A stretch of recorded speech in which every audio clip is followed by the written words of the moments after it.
If I have a loan on my whole life insurance policy, do I need to pay it back? Well, we'll get to that answer in this video. My name is Carmen. And I'm Darius. And when we talk about borrowing money from a life insurance policy, we're, like Carmen said, referring to a dividend paying mutual whole life insurance policy, which over time builds up cash value. Now, when we talk about cash value, a lot of people say, whole life doesn't have any cash value when you first get the policy. Well, it depends on how you create that policy. Life insurance gives you the flexibility to change different things in the policy, which include adding riders to it. Now, what a rider does is it allows you to add cash or allocate funds to the cash value in the very first year. Now, that cash value is available to borrow day one if you pay your insurance policy up for the year. Yeah. And there's other riders or add-ons that Darius is referring to that you can add inside a whole life insurance policy. The ones that we typically talk about is a paid up additions rider, meaning it's going to accelerate the growth of your cash in the very first year. And if you want more information, you can click on these videos because we talk all about that on this channel. But in today's video, it's specifically about, do I have to pay back the loans? And the question that I want to ask you guys is, what financial institution do you know that says do not pay me back? I don't know. If you guys know of one, let me know in the comments. But when people ask this question, we're like, yeah. So there's two ways you can get money from your whole life insurance company. One is a withdrawal, which means that you go in, you see you have cash value, you go in and take that money out in a withdrawal, like going to the bank and saying, hey, send me a check, I want the money. The other way that we're referring to is called a loan. Now, a loan basically is you borrowing from the insurance company because you have money with that specific company. Your collateral is your insurance policy. That's why they give you the loan in the first place. Now, if it's not your money that you're borrowing, of course you have to pay that money back. In a withdrawal, you have the money and it's your money. With the loan, you're borrowing from the insurance company. So of course you have to pay that money back. Yeah. Now, when it comes to when they want that money back, they want it as soon as possible. That's why they charge you interest. The interest is simple interest, and it depends on your specific policy and the company what that interest is. But the interest is simple interest, and it's a very small amount. Yeah, mine personally is 4 and some change, 4.25. 4.2, yeah. You know what yours is? Mine is 4.3. Oh, okay, yeah. So, and that's simple interest. And the best part about this is that the difference in going to the bank, right, is you're going to have specific terms on how this loan is going to be paid back. With the life insurance company, I think what the confusion is not necessarily do I have to pay the funds back, is when, like Darius said. So let's have this conversation. When you request a loan, the insurance company doesn't give you terms. Right? They don't say 18 months, 24 months, whatever it is. They just say, here's your interest, and this interest is owed on your anniversary, right? So every year. So if you carry an outstanding balance, that interest is going to add up based off of the amount of money that is left outstanding.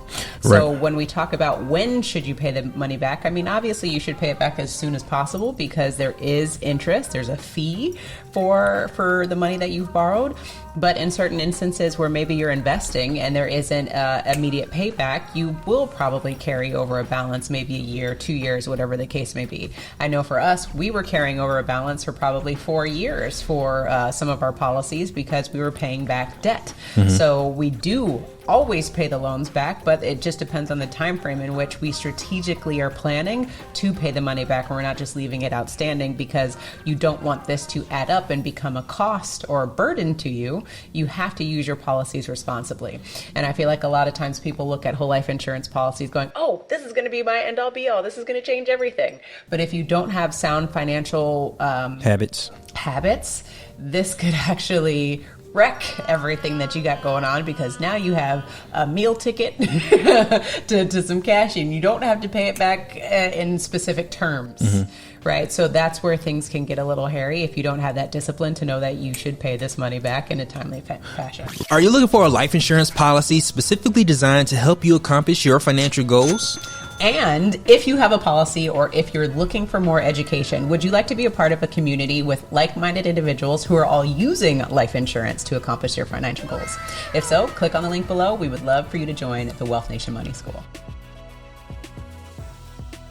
Right. Now, an example that comes to mind when it comes to when you pay the insurance company back is, let's say you, like us, we borrowed money to pay off our credit cards, and our credit card interest was 20%. So what happened is we borrowed our money from the insurance company, paid off our credit cards, and the minimum payments that we were paying on our credit cards, which include the 20% interest, we started paying back to the insurance company. Now, the nice thing about that is the fact that 20% interest, we didn't actually owe that 20% interest anymore. But because the creditor gave us that 20% interest, we started paying it back to the insurance policy because we still owed them the 4% interest. So what we wanted to make sure that we did is we didn't want to have any money that was outstanding that wasn't being used. Yeah. That's the thing. If you have money outstanding and it's just sitting in your bank account, that's a cost. That's a cost to you. Yeah. If you have your money invested into a real estate deal that takes about 8 months, then that's fine. Or even if it takes like 3 years, that money's outstanding and is out there working. You want your money to always be working for you, not against you, by just having it sit in your bank account. And what we've done before, again, this has been a journey and a process for us. Like in the early days, we kept the balance outstanding and we held the funds in a separate bank account, right? Like we would pay the funds back to our bank account and maybe not directly to the insurance company because we wanted to hold it for liquidity processes. What's the word for liquidity? Purposes? Thank you. Purpose. That's the word I was going to say. Purposes. And then at the end of the year, we would pay down the loan, for example. But we recognized was we weren't really using those funds. We didn't need the liquidity. So instead of the interest racking up, we just said, hey, we'll just pay it right back to the insurance company. And if we need money, it's a quick turnaround to get the funds. It's, maybe 3 to 5 business days, depending on the company. And so that's the kind of hack that we learned. And we recognized that as we started pay back the loans sooner instead of holding the money in a bank account, for example, we had a discount on the interest that we paid if we paid the funds up sooner. So it's all these little things that you learn as you're working through this whole system. And that's why for us now, it's important to just pay the money back to the insurance company and be done with the clock ticking on the insurance, on the interest. Yeah, in the beginning of this process, we realized that the 20% interest that we were paying to our credit cards add up very fast. It added up so fast it added up before we had purpose for it. So we realized, okay, this is more money sitting in here than we need. So we started paying it back to the insurance company. Yes. What we realized and then is that we started getting discounts for paying the money back, because the way Daddy likes a discount. Say what? Here's the money. Now the way the interest works when it comes to the insurance company, let's say your interest is 4%, but you only have the money outstanding for 6 months. If you pay that money up in 6 months, you'll only be paying about 2% of the simple interest because you paid it back in half the time. So what'll happen is you'll get a discount. Depending on the company, some companies they charge you that interest up front. And some companies, they don't charge you till your anniversary. Now, we have the privilege of having both because we have multiple insurance companies that we work with, and it is different. Yeah, so you just got to know the how each one works, right? You have to understand the game that you're playing. Right. But the best part about this whole process, again, is why this is so beautiful for us, is because it allows us the flexibility to navigate our own financial circumstances. And like I said before, this could be a detriment to people who aren't disciplined. But for us, we recognize the ability to interest swap, right? So like Darius was talking about our credit card bills, we were paying 20% interest. And when we recognized all we were doing was swapping interest rates, we'd rather pay 4 instead of 20, and just having that mindset of understanding how interest works and understanding how to do some creative maneuvers using money and being smarter instead of working harder, that just changed the game for us. And so now it's always like, how can we beat 4%? Is there anything that can beat 4%? Because that's what we know that we owe. And those are things that we're just working on. And even when it comes to investments, we know that if we're going to make 10%, does it still make sense for us to borrow from our policy? Yeah, because we only pay back 4, so the difference is 6. And we didn't even have to use our own money, right? So when you start looking at things from a different perspective, that's when the game really gets fun, and you can be strategic, and you can start accelerating your wins in a different way. Right. And again, this isn't for everybody, but it can be used by anybody. I would say the biggest difference for us is the fact that when we were making $100,000, we had the mindset of someone that made $100,000. As our income increased, we didn't make as many mistakes, is because our mindset increased to match the income that we were making. So when you think about how you use your money, take a look at the money that you're making right now. It's because you have the mindset to attract that type of money that you're making, and the decisions that you're going to make are going to be centered around that particular type of mind frame. Now, the nice thing about that is you can educate yourself up to a different Person, to be a different net worth. You can educate yourself up to a different net worth, which means that some of these things that we talk about and we offer will be it'll mean something different for you at a different net worth, at a different financial education level. Just got the Holy Ghost. Yes. Did you guys hear it? I hope you heard it, because we were just talking about that last night. Ooh, that's all we need to say. Moving on. What else you need to say, Darius? Well, we were just talking about loans. I know. And then we're talking about mindset. Mindset is our jam. That's where we like to be. Well, the thing is, it's important for me to say this to you, because when it comes to how you use money, when it comes to how you use money, is going to be a reflection of how you think. The financial situation that you're in, even how you take how we're articulating about borrowing from your policy, is based on your current income, your current income education level. So we're not talking to everybody. Nope. In fact, some of us are coming across like Charlie Brown. Like, what are they talking about? But for those of you who are still tuning in, it's clicking. It's clicking. We see you. But it just goes back to not the how, it's when. And when we think about when does it make sense for you to pay the loan back, where you can make as much money as you possibly can, live in that arbitrage, so that everybody gets the payback, right? The insurance company gets their interest, you get, you pay off your debt, you collecting extra interest on the side, whatever the case may be. It has to make sense for all players involved. And that's why a lot of times insurance companies, especially these days, are throwing up their hands and going, no, we don't support this. We don't like what y'all are doing, is because too many people out there are under the impression that they don't have to pay back their loans. They get a policy, they drain all the cash, and they never pay it back.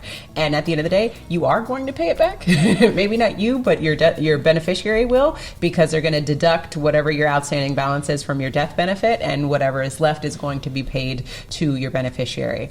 So what that means is, say for example, I have $100,000 loan on $1 million policy, right? The death benefit. The insurance company will deduct $100,000 from that million and pay out $900,000 to my beneficiary. So the idea behind that is that you will always pay it back in some way, even if you don't pay it back. The insurance company's going to get their money, but it would behoove you to pay back the loans as quickly as you possibly can. One, so that you're not adding up interest and it becomes a cost, but also two, you're able to leave more money to your beneficiary should something happen to you. Right. Now, when you mentioned that insurance companies don't like this concept, the reason why insurance companies don't like this concept, because there's a lot of people that's using this concept as an end all be all, and they have a high lapse ratio.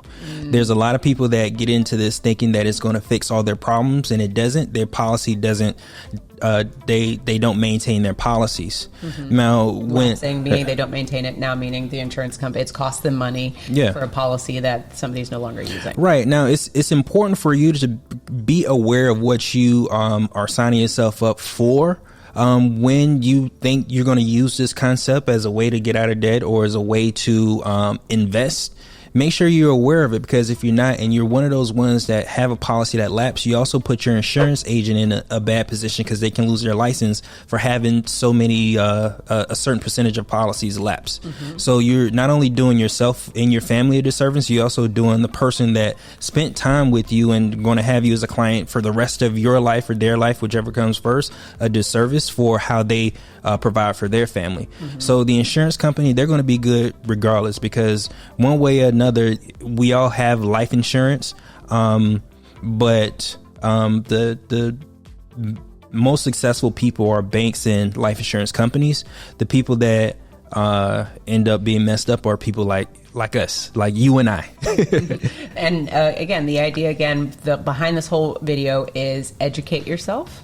on life insurance, understand how to pay your loans back, and educate yourself so that you can become the best version of yourself and create a millionaire mindset where your income can match your mindset. There you go. We're done. And Wealth Nation, remember, it is very important for you to own your own lifestyle. Or someone else will.